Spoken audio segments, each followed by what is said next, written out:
দীপায়ন সাহিত্য ও সংস্কৃতি দপ্তর নিবেদন করছে, হে কাজী কবি, বিদ্রোহী কবি, লহ প্রণাম। হে বিদ্রোহী কবি, বাংলা কাব্য জগতে হাতে অগ্নিবীণা ও রণধ্বজ, মুখে বাঁশের বাঁশরি আর রোমান্টিক কবি মন নিয়ে ধূমকেতুর মতোই কাজী নজরুল ইসলাম তোমার আবির্ভাব। তার কবিতা গানে একই সঙ্গে বিদ্রোহের, পৌরুষের ও যৌবনের বেদনার ভাষা বাণীর লাভ করেছে।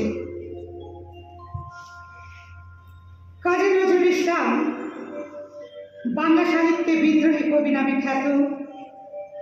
ধর্মান্ধতা, অন্ধ সংস্কার আর গতানুগতিক